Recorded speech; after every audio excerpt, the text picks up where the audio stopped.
Hello and welcome back to a new video on Sam's Finance, where I talk about all things personal finance. Today I want to tell you about the party's election programs for the German federal election that is coming up in September this year. And since you are watching Sam's Finance, I will only look at those parts of the programs that might have an effect on your personal finances, be it through changes in the wage tax or taxes on capital gains when you are investing, or even a wealth tax. So even though you are most likely not eligible to vote since you are watching this English YouTube video, you still might want to know what's coming and what the parties have in store for your asset development. Let's see. So we are going to be looking at the three parties: the Greens, the German Social Democratic Party SPD, and the Free Democratic Party FDP. All of those parties have a chance to make it into the next government, maybe even two of them or all three together. Now, on that note, you are probably missing the program of Germany's biggest and ruling party, CDU. As of now, it just hasn't been released yet, but as they are a ruling and conservative party, I would not expect major policy changes with them going forward. Okay, so let's start off with wage taxes. The Greens want to increase the basic tax-free allowance but raise the top tax rate. The basic tax-free allowance currently sits at around 10,000 euros a year, so it means that the first 10,000 euros are not taxed at all. The top tax rate on income currently is 42% and is due for every euro earned over 58k per year. Those numbers are gross figures. So a higher basic tax-free allowance generally leads to less taxes, but a higher top tax rate, on the contrary, leads to a higher tax burden for you. That is, in case you earn more than 58k a year, because then in Germany you are considered affluent and have to pay top tax rate. Fun fact on the side, in Germany you only have to earn 1.3 times the average salary to pay the top tax rate. As a guideline for the proposed Greens income tax changes, if you earn less than 58k gross a year, you will likely pay less income taxes because of the greater basic tax-free allowance. If you earn between 58 and 100k a year, you would roughly pay the same or more income taxes, because while you also benefit from the greater basic tax-free allowance, your marginal tax rate would be increased. Now, should you earn more than 100k, your marginal income tax rate will increase to 45%, so that's where you would definitely have to pay significantly more taxes than you currently do. And if you earn 250k and more, the marginal tax rate is again increased from now 45% to then maybe 48% if the Greens have their way in the next election. This tax barrier is called rich tax, by the way. So this is what the Greens are proposing. To help you with your emotions, I added emojis to every level and how you might react to the proposal in the respective income level. If you are now wondering, the guy on top is fleeing the country, at least in terms of fiscal domicile. Next up are the SPD proposals for income tax changes.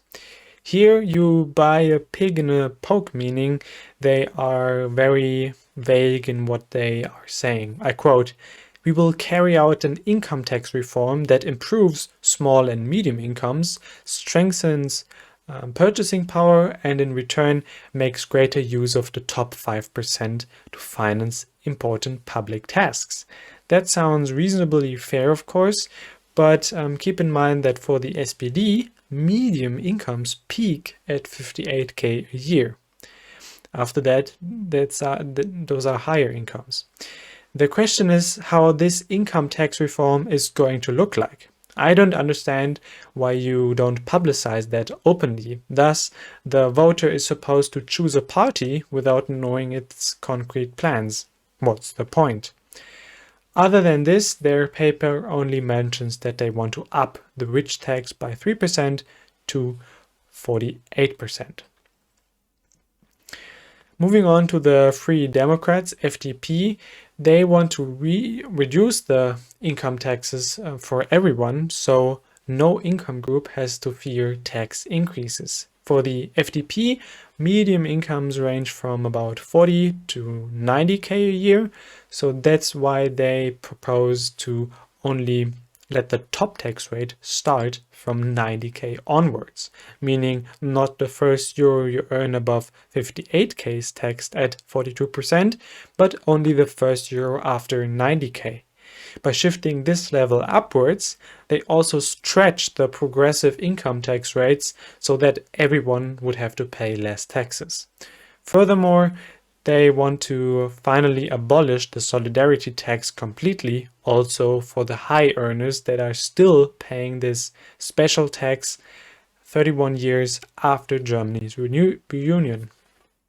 One could argue, of course, that these changes benefit the ones with relatively high incomes the most, and in absolute numbers, that's definitely the case.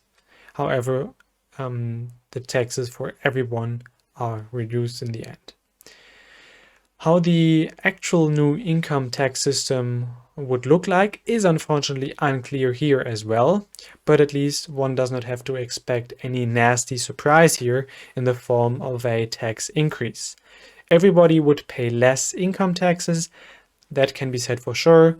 How much less? That can't be estimated as of now. That's what the election programs tell us about possible income tax changes. Next, we are going to look at what the party's proposals are for the investors. So for your stock retirement savings, your ETFs, your penny stock trading, this is what the parties have to say about investing.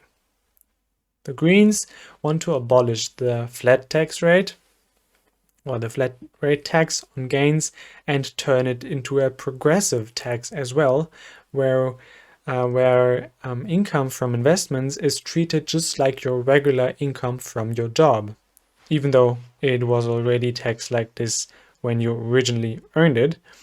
It would therefore be taxed at your personal marginal tax rate. So instead of the current investment taxes of around 26%, you would pay up to 48%. 48% would certainly be the exception, since you have to earn more than 250k a year in total to fall under this tax bracket. But also if you earn the average or medium income in Germany, which is currently 43k a year, then your marginal tax rate is already about 36%, meaning you would have to pay more taxes on any form of income from the stock market investment, like price gains or dividends. Quick example, if you receive 100 euro dividend from a company today, you are left with 73.62 euros net.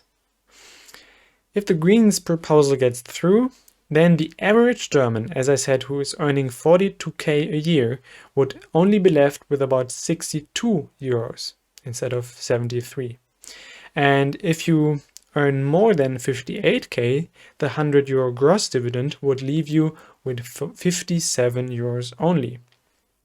In my point of view, this would be a beat on the recent slow emergence of investing culture in Germany. It would again make it harder for people to get their private pension plans and provisions on the way. Although it gets more and more obvious that the government's pension system is starting to disintegrate just because of unfavorable demographics.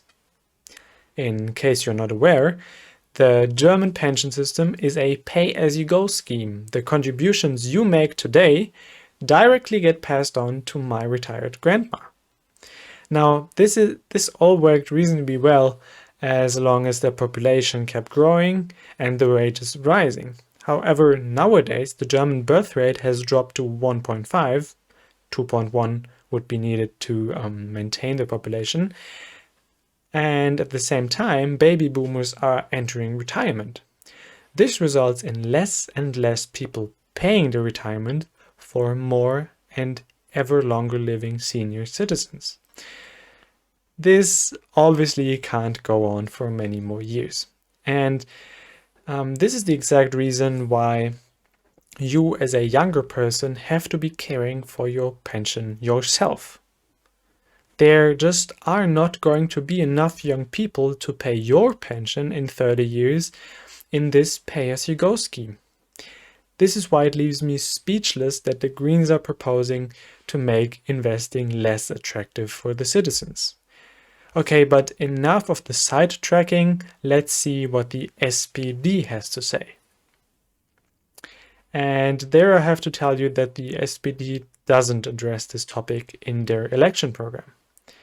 This could mean they want to leave the taxes on investing as they are, or this topic is just not important enough to them to feature it in their program.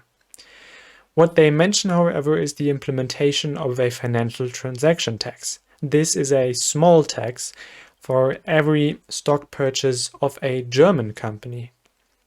The original purpose of this tax was to make it less attractive to do high-frequency CFD day trading, but because this was not possible, the financial transaction tax is now planned only for buy and hold investing. What of course is exactly the opposite of what this tax was intended for. To me, this is totally ridiculous, but characteristic for our currently SPD-led Ministry of Finance. In case you haven't heard yet, the German Finance Minister Olaf Scholz is suggesting to keep your savings on your checking account and let its buying power be eaten away from inflation and negative interest rates. But hey, he does not have to care for his pension plans. The German taxpayer will be happy to finance his retirement, so he does not have to do any kind of investing. Okay, let's move on to the FDP suggestions for taxes on investing. The biggest change the FDP wants to do is to reintroduce the speculation period, meaning after holding a stock or ETF for 3 years, you can sell it completely tax-free. Such an arrangement perfectly incentivizes the buying and holding of shares long-term for building up your personal prosperity and your pension plan. Also, if you don't hold shares for 3 years, the taxes would be lower if the FDP gets through with their suggestions after the election. On the one hand, they would like to up the lump sum savings allowance significantly, Sparerpauschbetrag in German, and they campaign for getting rid of the solidarity tax for investing. This tax was discontinued this year for the normal income taxes already, but it stayed active for investing taxes. Okay, and then a quick word on crypto. The Greens state, and I quote, "We strictly reject any undermining of the money and currency monopoly by private currencies. For all digital payments and cryptocurrencies, the actual beneficial owners must be identified above a certain threshold, analogous to the regulations for cash." End quote. So pretty skeptical about crypto, and stricter regulation would be expected. Also, I don't believe the Greens would keep the 1-year speculation period for cryptocurrencies. They still hang on to the Bitcoin is only used by criminals thought. The SPD's wording on crypto is very similar. Here the program says, quote, "We reject the privatization of digital currencies. This also applies to private digital currencies that are kept stable in value, stable coins." End quote. As you might have expected by now, the FDP supports the exact opposite side. I quote, "We welcome alternative means of exchange such as cryptocurrencies and want to promote and develop them by creating a reliable and attractive legal framework just like for the blockchain technology." End quote. Last but not least, we have to talk about the wealth tax that the Greens and SPD want to reintroduce.